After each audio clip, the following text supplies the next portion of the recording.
Amados irmãos, nesta noite hoje foi um dia assim muito atarefado, creio que para a grande maioria dos irmãos, quem se empenhou desde a partir da escola dominical, a passeata que nós fizemos, a carreata que nós fizemos, fui para casa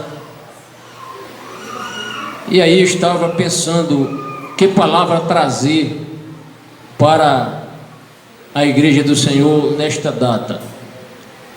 Hoje, 8 de dezembro, data em que comemoramos o dia da Bíblia.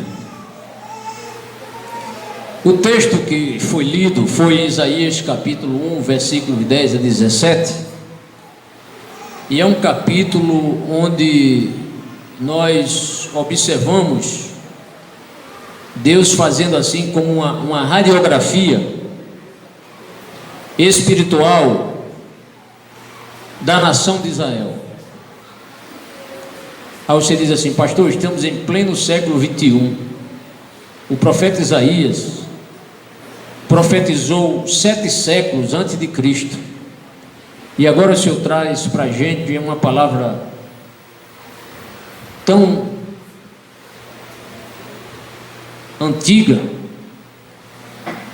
apesar da palavra de Deus ela não se decompor, não fica velha, mas uma palavra assim, historicamente falando, uma palavra há 2.700 e alguns anos atrás. O que é que isso tem a ver com a minha vida hoje, pastor? Amados irmãos, o que Deus mais requer de nós é que nós tenhamos uma vida comprometida com o Evangelho de Cristo. Muitos professam que creem em Jesus, e é bom professar. Agora, melhor do que professar é procurar viver conforme o Senhor quer que nós vivamos, porque dizer que é crente não é lá grande coisa, porque o maior crente da Bíblia, não se escandalize não, é Satanás, porém não é convertido. Por que eu digo que Satanás é o maior crente? Porque nenhum de nós aqui já foi no céu. Nenhum. Quem foi para o céu aí? Levante a mão. Nenhum. Pode ter sido um sonho, mas nunca foi. Mas ele foi. Ele foi anjo especial de Deus. Esteve frente a frente com Deus. Mas ele rebelou-se contra o Senhor, o seu Criador, porque foi Deus quem criou os anjos. Foi Deus que criou os anjos. Os anjos não são autoexistentes. Em determinado tempo, época, Deus criou os anjos, mas ele nunca se converteu, e ele tem enganado muita gente, inclusive crentes, com a vida hipócrita. Deus está aqui repreendendo, expondo a falsidade religiosa, não só das pessoas comuns de Israel, mas também a liderança. Porque a liderança é responsável pela condução do povo, mas a liderança estava corrompida, se corrompeu, a liderança se corrompeu. E aí o povo vendo a liderança corrompida, a liderança não adorando Deus verdadeiramente, o que é que o povo vai fazer? Vai copiar o proceder dos sacerdotes, o proceder dos reis. Por quê? Porque tinham um mau testemunho, e ter um mau testemunho é a coisa mais fácil que tem. Viver de forma como o diabo quer é muito fácil. Agora, viver como Deus quer é mais difícil. Como diz alguns, é outros 500. Quando a gente olha o versículo 11, amados, a gente percebe a falsidade dos sacrifícios de animais. No versículo 13, a falsidade das ofertas. O povo ofertava, mas era uma oferta de um coração que não era genuinamente comprometido com o nosso Deus. Versículo 14, nós percebemos a falsidade das festas religiosas, faziam suas festas. No versículo 12 e 15, percebemos a falsidade da adoração. Vamos prosseguir, depois vou voltar. Mas no versículo 10 a gente percebe Deus, Ele trazendo a solução. E esta solução é levar o povo a observar a palavra de Deus. No versículos 16 e 17, versículos, a solução impõe uma mudança individual. Se nós quisermos, se nós queremos, se nós desejamos, se nós almejamos uma igreja fiel, uma igreja só pode ser fiel se seus membros forem fiéis, individualmente cada um. Certo ou não, irmão? Cada um fazendo a sua parte, cada um procurando ser fiel ao Senhor, dono dessa seara. Mas olhando para o versículo 11, onde percebemos a falsidade dos sacrifícios de animais, o que ocorria? Quando olhamos para o versículo 11, amados, na primeira parte do texto, o texto diz assim: de que me serve a minha multidão de vossos sacrifícios? Diz o Senhor. Do que adianta vocês trazerem tanto sacrifício? É como se dissesse, Deus estivesse dizendo assim: vocês estão gastando o tempo de vocês trazendo esses sacrifícios. O que é que Deus está mostrando aqui? O que é que Deus está demonstrando? Que não havia proveito, irmãos, proveito algum, mesmo os sacrifícios sendo em abundância. Quando Deus diz: de que me adianta a minha multidão de vossos sacrifícios, diz o Senhor. Por mais que você pregue, por mais que você ensine, por mais que você cante, por mais que façamos muita coisa para o Senhor, se o nosso coração não estiver genuinamente comprometido com a verdade do Evangelho, é perda de tempo. É perda de tempo, irmãos. Estamos esquentando os bancos e gastando tempo. Mas o versículo não fica só na parte A, o versículo prossegue. E aí Deus vai dizer algo aqui. Você já sentiu fastio alguma vez? Quem já sentiu fastio aqui? Eu já senti. Todo mundo que já ficou doente um dia sente fastio, não dá vontade de comer, é aquele desânimo. Pode ser a comida melhor do mundo, a mais cheirosa, mas você está com fastio. Deus enfastiou-se, irmãos, dos sacrifícios. Olha, Deus enfastiasse. Estou farto dos holocaustos de carneiros. Isto é, isto deixou o Senhor enfastiado devido aos holocaustos. Mas o versículo na parte C ainda diz: e da gordura de animais cevados.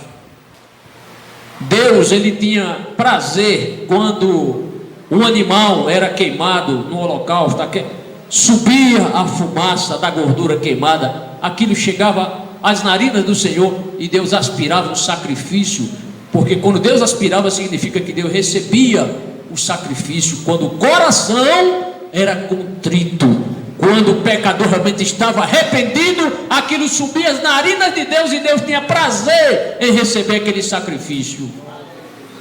Mas quando o sacrifício era de um coração distante do Senhor, como a gente diz numa linguagem bem popular, era só para inglês ver, Deus não recebia esta forma de adoração. Então, a gordura dos animais cevados não deixou o Senhor satisfeito, apesar dos animais serem gordos. Mas o versículo 11 ainda nos informa, amados irmãos, e assim diz o texto: e não me agrado do sangue de novilhos, nem de cordeiros, nem de bodes. O animal era morto, o sangue era derramado nas bases do altar, mas isso não deixou o Senhor prazeroso do derramamento de sangue de diversos animais. Tudo por quê? Porque havia falsidade nos sacrifícios, não dos animais. Os animais não tinham culpa nenhuma, mas a culpa era do ofertante, que não tinha um coração disposto, não tinha um coração de adorador. Mas em nome de Jesus Cristo, amados irmãos, sejamos verdadeiros adoradores do Senhor Jesus, porque Ele merece toda a honra, toda a glória, todo o perfeito louvor. Ele merece. Mas quando nós chegamos no versículo 13, não sei se você está acompanhando, mas por gentileza olhe para cá. Nós vemos a falsidade das ofertas. O povo ofertava, trazia ofertas. O versículo 13, Deus, jamais o pastor vai dizer: não traga oferta. Alguém vai dizer, se um pastor disser isso, não traga mais oferta, não traga mais o dízimo do Senhor, esse pastor precisa se converter. Como é que as despesas da igreja serão pagas? Mas você sabia que Deus chegou a dizer isso? Não traga mais oferta. É como se Deus dissesse: já chega desse culto hipócrita. Não continueis a trazer ofertas vãs. Isto é, Deus rejeitando as ofertas que eram improcedentes. Deus recebe a oferta aqui de qualquer irmão, pode ser de uma criança, que o pai deu 50 centavos, e aqui de bom grado ele entrega, como o irmão que doou R$2, R$3, seja quanto for a quantia. Se for de coração, Deus recebe. Mas se for, pode ser oferta de R$500 ou um dízimo de R$1.000, se o coração do adorador não for como aquele coração de Abel, um coração realmente generoso, um coração que ama a Deus espontaneamente, que adora a Deus porque sabe que antes era um pecador destituído da glória de Deus, e Jesus veio, te amou, morreu por você, te perdoou todos os pecados, você agora tem um amplo relacionamento com Deus. Se for o seu caso assim, aí Deus recebe. Mas se for só para inglês ver, se for uma oferta que não for de um coração genuíno, um coração de adorador, você está perdendo tempo. E o que mais? Deus é mais contundente quando Ele mostra aqui, ainda no versículo 13, o incenso é para mim abominação. Irmão, o incenso representava as orações dos santos subindo. O incenso tinha esta finalidade. Diariamente o sacerdote entrava no lugar santo oferecendo incenso, e o incenso subia até a presença do Senhor. Mas o versículo 3 vai nos mostrar que Deus sentiu repulsa pelo incenso queimado do povo. Tudo por quê? Porque o coração é um coração falso, hipócrita. Somente Deus conhece a minha pessoa e a sua pessoa por dentro. Pode ser que sua esposa lhe conheça, mas não totalmente. Seu filho, o seu cônjuge. Mas quem realmente nos conhece por dentro e por fora é Deus. Deus é quem sabe quais são os verdadeiros adoradores. Eu quero dizer nessa noite que o Senhor recebe a oferta do verdadeiro adorador. Não, Deus não se importa, Deus não está exigindo, ou Deus não se convence pela quantidade da oferta. Os irmãos estão lembrados quando aquela viúva entregou 2 pequenas moedas? Foi a pessoa que mais ofertou naquele dia, e ela merece até destaque. Jesus elogiou aquela mulher, aquela viúva. Por quê? Porque os outros davam do que sobejavam, mas ela deu o que ela tinha, e o Senhor recebeu, e merece registro nas Sagradas Escrituras. Tem pessoas que dizem: pastor, eu não vou entregar o meu dízimo. Eu sempre digo o meu, mas substituindo aqui, tira esse meu. o dízimo do Senhor, porque eu ganho R$100 por mês, só tenho 10, eu sinto envergonhado. Meu amado irmão, Deus não se envergonha da sua atitude, não. Seja um ofertante na casa do Senhor, coopere quando possível. Quando o pastor ou alguém aqui precisar do vosso serviço, se você tiver tempo, não fique em casa balançando numa rede e hipocritamente cantando: eu quero trabalhar para meu Senhor. Isso é uma hipocrisia, irmão. Coloque seus talentos à disposição do Senhor. Pastor, eu ainda não descobri qual é meu talento. Peça a Deus que Deus aperfeiçoe o talento. Deus aperfeiçoa o talento seu. Quando Deus quer, Deus faz. Quando Deus quer, Deus prepara. Moisés estava com aquele povo em pleno deserto. Aí Deus chama Moisés, mostra a Moisés a complexidade daquela maquete. Deus mostrou a Moisés toda aquela maquete, o projeto do tabernáculo. Que complexidade! Quando a gente começa a ler, irmão, é coisa complexa. Quem já leu aqui sabe disso. Até os detalhes, como era feita os nós, as amarrações das colunas, as amarrações que existiam ali, os detalhes, os mínimos detalhes, as cortinas, como eram emendadas umas nas outras, a complexidade de confeccionar as peças do lugar santo e do lugar santíssimo. Aí Deus, que é Deus, Deus que é Deus, Deus que criou todas as coisas, Deus disse: o meu Espírito vai capacitar Bezalel e a Oliabe em toda a arte, para mexerem com ouro, para fazer esses trabalhos tudo. Deus vocacionou, Deus chamou, Deus preparou. Mas Deus quer o quê? A sua disponibilidade. Voltemos ao texto. Nós já vimos aqui a falsidade do sacrifício de animais, nós já vimos aqui a falsidade das ofertas, mas falta a falsidade das festas religiosas.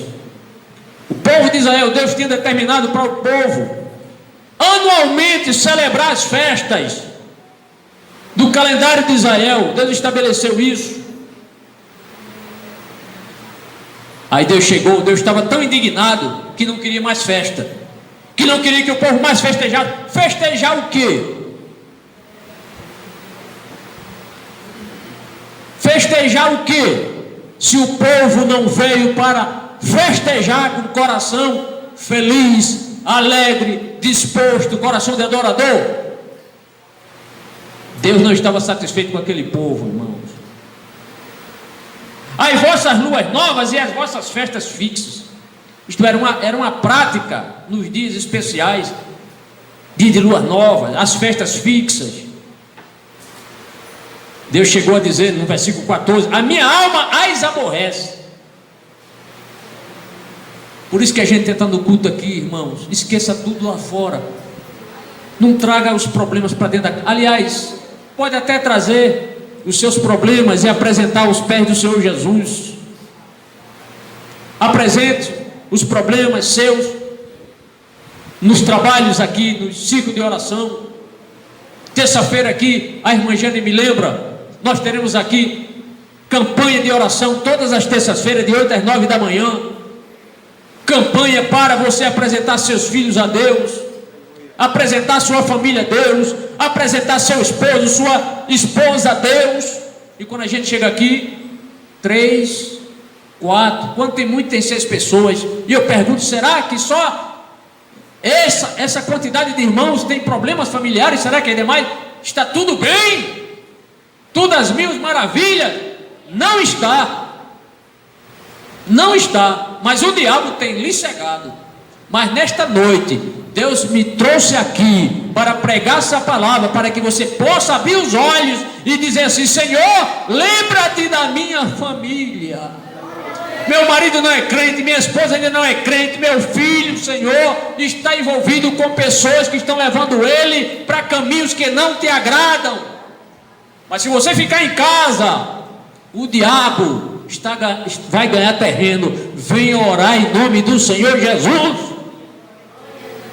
E se a sua família, pastor, minha família está uma bênção, minha esposa é uma bênção, meu marido é uma bênção, meus filhos estão uma bênção, amém, venha orar para que eles continuem sendo uma bênção. Irmãos, estejam aqui, irmãos,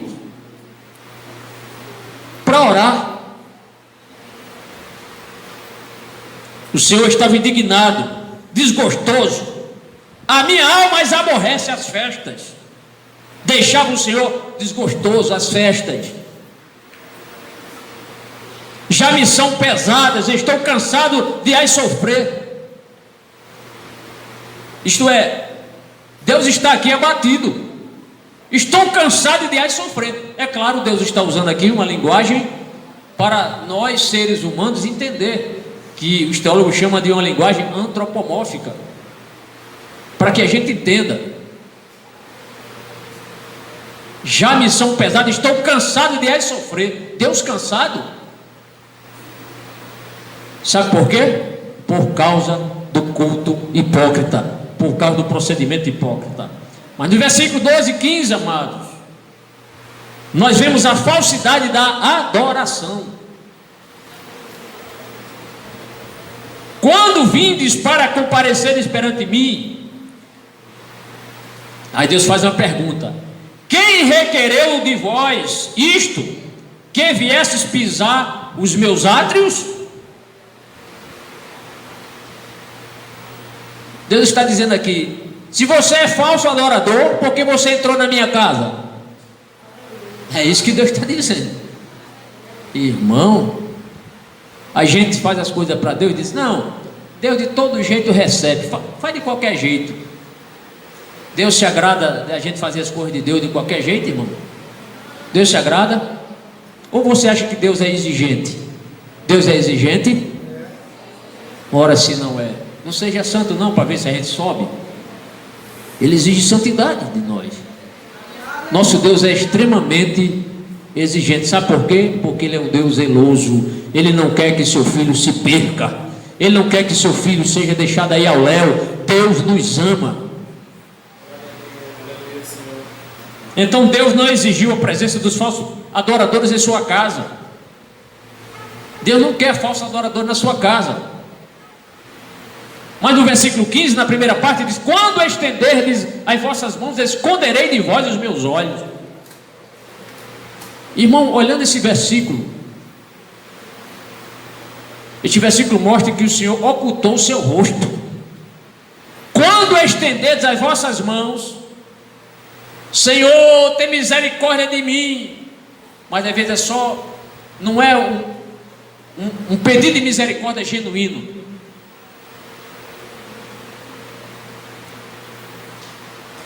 Esconderei de vós os meus olhos. Mas Deus vai ainda mais à frente: e ainda que multipliqueis as vossas orações, não as ouvirei. Deus despreza a oração? Deus despreza a oração? Despreza. Está aqui na palavra. Por que Deus despreza? Se a oração for uma oração só da boca para fora. É aquela oração daquele publicano. Os irmãos estão lembrados na parábola? O publicano, orgulhoso, cheio de si: Senhor, sou dizimista, faço meus jejuns, faço minhas boas obras, se auto-vangloriando, como se Deus não soubesse que ele fazia isso. Não sou como este publicano. Olha, e o publicano lá, coitado, batendo no peito, arrependido, de Senhor, ser propício a mim, pecador. Aí Jesus pergunta: qual dos dois desceu para casa justificado? Quem foi? O publicano, porque ele realmente era pecador, mas ele tinha um coração e ele sabia que Deus poderia lhe perdoar. Então Deus despreza a oração quando é oração hipócrita, falsa, de um falso adorador. Que Deus tenha misericórdia de nós, irmãos, e que Deus possa receber as orações de todos os irmãos aqui, em nome do Senhor Jesus. Mas se você tiver algo contra o seu irmão, e for orar, é melhor você nem orar. Tem pessoas aqui nesta igreja, eu não vou dizer o nome, mas as pessoas, é perda de tempo alguém murmurar contra a direção da igreja aqui, porque sempre tem um irmão que é usado por Deus para confessar ao pastor o que a pessoa disse. Pode ter certeza. Sempre tem alguém que Deus usa, que é leal a Deus, e Deus vai lá e conta ao pastor. Sabia, irmão, disso? Não adianta você estar aí fora murmurando: ah, eu não gostei do culto, ah, por isso, ah, o pastor devia fazer isso, ah, o obreiro é assim. Irmãos, a obra aqui não é minha, a obra é de Deus. A gente erra aqui tentando acertar. Eu erro tentando acertar. Não acerto tudo porque não sou perfeito. Só quem acerta tudo é Deus. Só quem acerta tudo é o Espírito Santo. Só quem acerta tudo é Jesus. Muito melhor é você ter a hombridade de chegar, ao invés de reunir um grupo lá fora para criticar atos do pastor lá fora com um grupinho, porque esse povo tem grupo. Esse povo tem grupo. Moisés passou por isso. Datã, Corá, Abirão, era o grupinho. Vamos murmurar contra Moisés? É perda de tempo, porque Deus escuta as murmurações. Deus escuta ou não escuta? Escuta as murmurações do povo. Aí depois está na prova, irmão. Pastor, estou doente. Pastor, estou enfermo. Igreja, ore por mim. Aí Paulo diz: por isso há muitos fracos e doentes, e muitos que dormem. Dormir é morrer.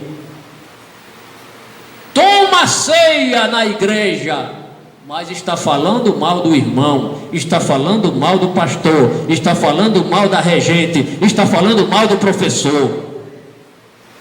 Então não há muita diferença entre esse povo de Israel e você e eu, se nós procedermos assim. Estão compreendendo, irmãos? Talvez aqui saia pouco amém, mas é a palavra de Deus. A palavra de Deus, ela é remédio para nós, irmãos. A palavra de Deus sara, a palavra de Deus restaura, a palavra de Deus santifica, a palavra de Deus nos dá fé.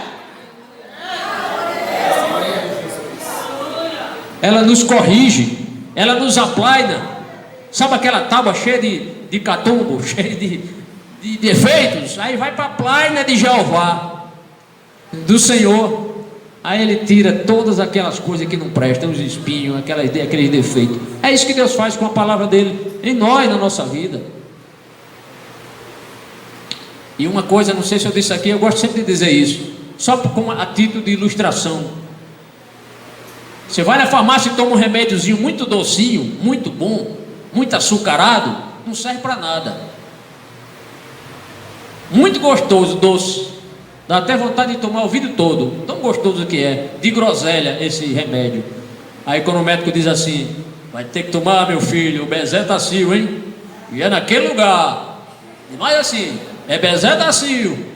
Aí você, eita, Bezetacil, tem outra não? Não, é Bezetacil. Você não quer ficar bom? Você está com febre? Vai passar já já. Aí você toma Bezetacil, aquele nervosismo, não é? Entra aquela injeção, sai torando tudo, parece que arrancaram o seu braço, sua perna, mas daqui a pouco aquela febre, que 10 minutos, 15 minutos, foi embora, acabou-se a dor, acabou o sofrimento. Assim é a palavra de Deus, ela vai tratando com a gente e vai tirando o nosso defeito. Glória a Deus. É assim que a palavra de Deus age, irmão. Bezetacil, sem analgésico. Tem uns analgésicos aí, né? Serve não, é bom doer mesmo. né? Aquela questão, né, pastor? Pimenta nos olhos dos outros é refresco, é o senhor que está dizendo. Mas, meus irmãos, Deus chegou a desprezar as orações por causa de um culto hipócrita. E o que mais? Deus viu que aquele povo, as mãos daqueles adoradores eram mãos manchadas de sangue. As mãos manchadas de sangue. Porque as vossas mãos estão cheias de sangue. Foi por isso que Deus não recebeu a oração. Primeiro porque o coração não era um coração justo, reto. E também porque eles estavam com as mãos manchadas de sangue. Está aqui, porque as vossas mãos estão cheias de sangue. Então os adoradores eram criminosos, contumazes. Manchados de sangue, que eles realmente cometiam crimes. Só que chega o versículo 10. Deus, ele trata assim. Ele trata Israel, trata a gente. Deus mostra. Porque Deus, ele sabe fazer um diagnóstico, não sabe? O bom médico sabe fazer um bom diagnóstico? Sabe fazer um bom diagnóstico. Mas o bom médico não é só aquele que dá um diagnóstico correto, mas é aquele que dá o remédio certo, na dosagem certa. Deus faz assim com a gente. Ele mostra o defeito, mas ele mostra também a solução. Você pode glorificar o nome do Senhor? Glória a Deus. Aí quando a gente chega no versículo 10, o que é que nós vemos aqui? Nós vemos que o povo lá deveria observar os conselhos de Deus. Onde estão os conselhos de Deus hoje?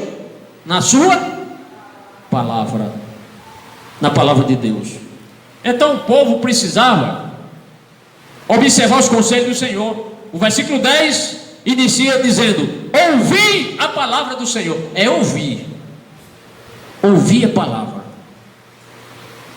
Ouça a palavra de Deus.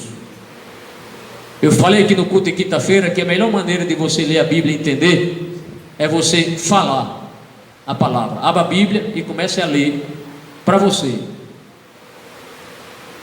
Porque você vai ouvir, você vai ter, Deus lhe deu 2 ouvidos para você ouvir, 2 olhos para você ver o texto, e ainda deu uma boca para você falar. Se você só ler, você vai usar só os olhos, não vai ouvir e não vai falar.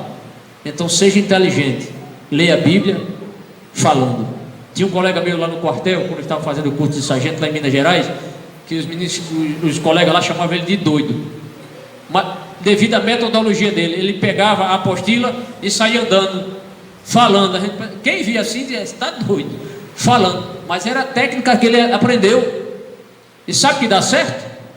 Você falando. Olha aqui um conselho para os jovens que estão estudando nas faculdades dos colégios aí, querendo passar de ano e ser um abençoado aí, passando em concurso público.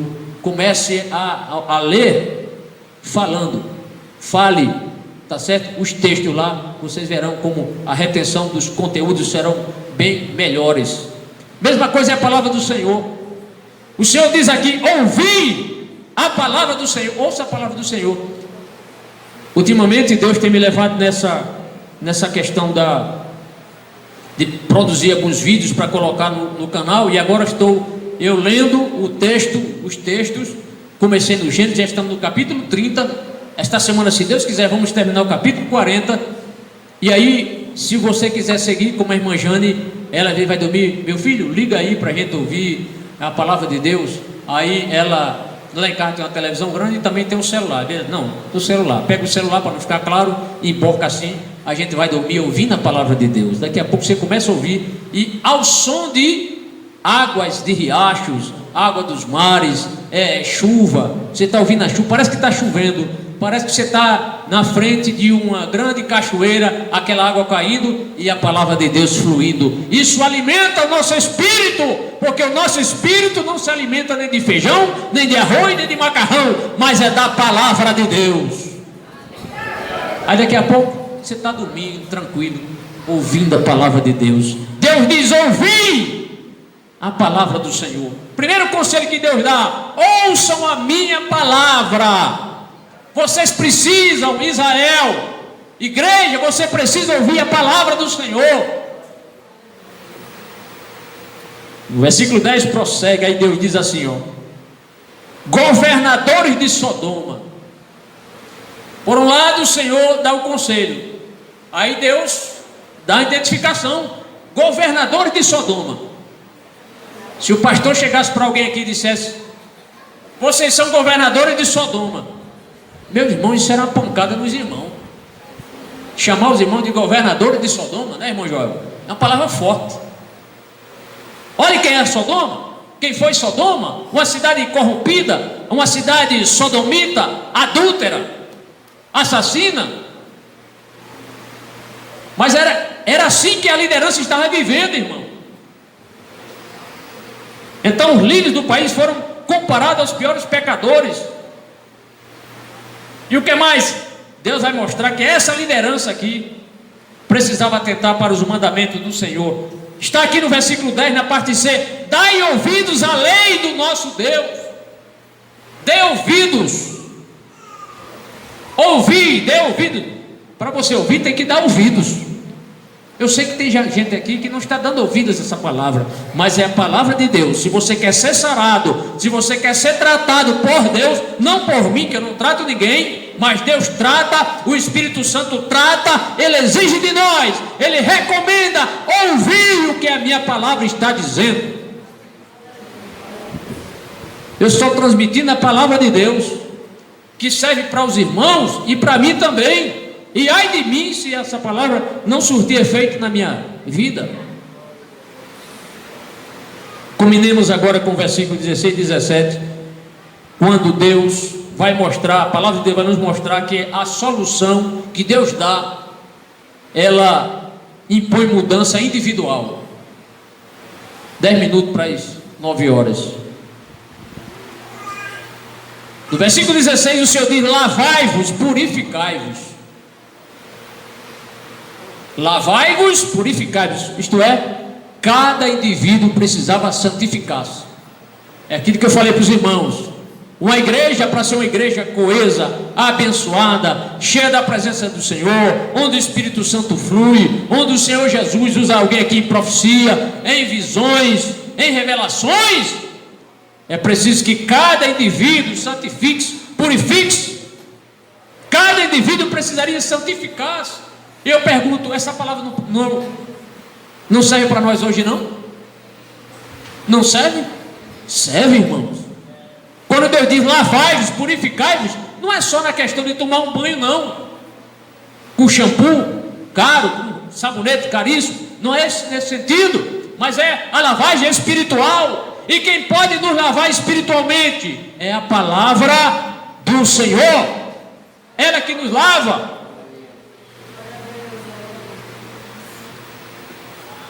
Mas o Senhor prossegue e diz: tirai de diante dos meus olhos a maldade dos vossos atos.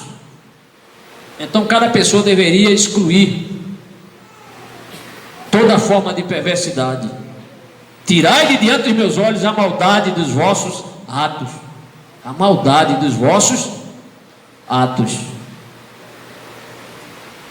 E o que mais? Cada um precisaria findar com as injustiças. No versículo 16, o Senhor diz: cessai de fazer o mal. Fazer o mal, irmãos, só traga uma informação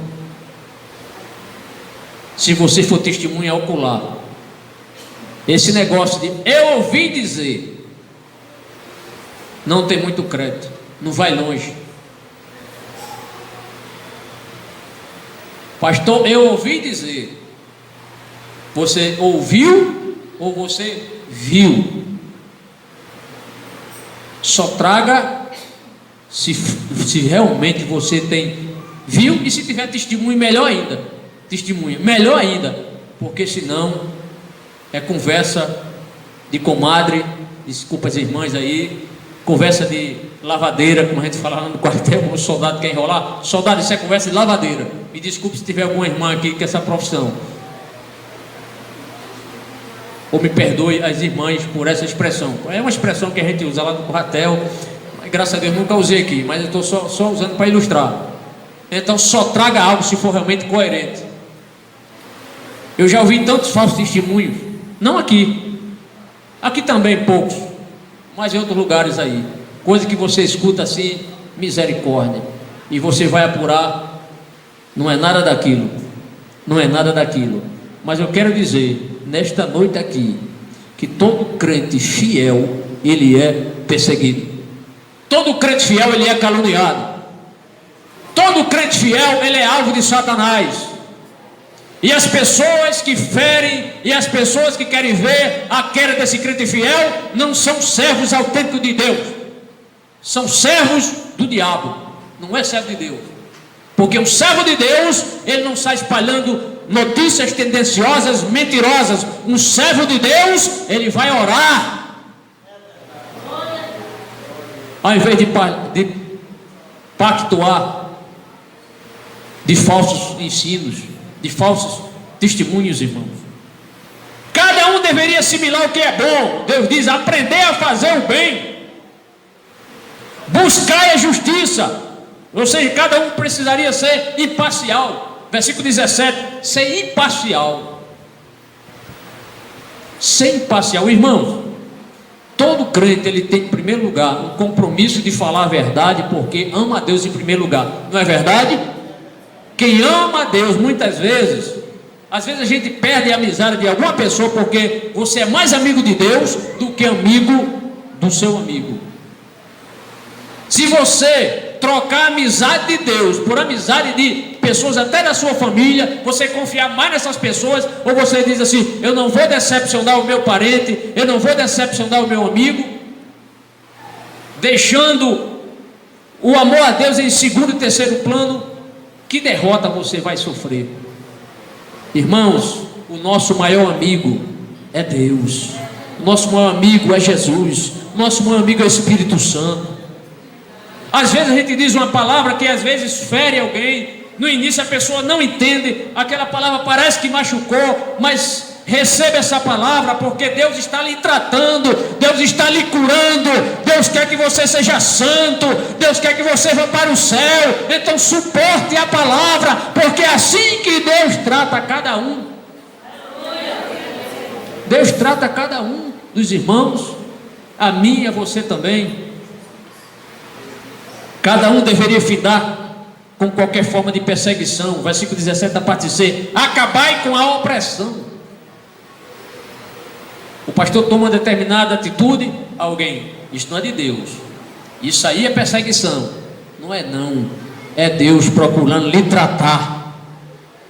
Suporte, aguente, Deus é contigo, seja fiel, não murmure, não dê lugar a Satanás, não dê lugar à carne, aguente, porque se você contar com Jesus, você vai ter vitória em nome do Senhor, e o diabo vai ficar desmoralizado. Quantos creem nisso? Mas cada um também precisaria ajudar o desamparado, fazer justiça ao órfão, isto é, cuidar do desamparado. Louva a Deus, porque essa igreja é uma igreja que tem procurado ajudar aos irmãos. Como é útil a ajuda da igreja aos nossos queridos irmãos. Finalizando, amados irmãos, o versículo 17 na parte E diz: defendei a causa da viúva. O que é que Deus está mostrando aqui? Que cada um deveria proteger os litígios de quem perderam, ou das que perderam seus maridos. Muitas viúvas eram desprezadas porque perderam seus maridos, e aí ficavam em grande dificuldade, e em muitas ocasiões ficavam totalmente desamparadas, ninguém querendo ajudar as pobres viúvas. Mas o Senhor diz: defendei a causa das viúvas, não é? Das viúvas. Meus amados irmãos, fechando aqui, a soberania divina se destaca no texto quando vemos o Senhor diagnosticar todas as causas dos problemas espirituais da nação. E como bom médico, o Senhor, além de detectar toda a forma de mal, ainda dá o remédio para curar toda a nação. Todavia, essa nação precisaria apenas sujeitar-se e praticar aquilo que o Senhor estabeleceu na sua palavra. De igual sorte, ainda hoje, Deus deseja, viu, irmãos, que cada salvo em Cristo assuma o compromisso de adorá-lo em espírito e em verdade. Está dado o recado em nome do Senhor. Para bom entendedor, como diz as pessoas, até pinga a letra, né? Que Deus abençoe a todos e a todas, em nome do Senhor. Fiquemos em pé, agradeçamos ao Senhor orando. Nós vamos fazer uma oração. Após essa oração, vou trazer as informações aqui, algumas informações. Senhor, meu Deus, Pai Santo e amado, em nome de Jesus, explicamos aqui a tua palavra, procuramos trazer, Senhor, aquilo que colocaste em nosso coração. Senhor, nos ajuda em nome de Jesus a sermos fiéis a ti.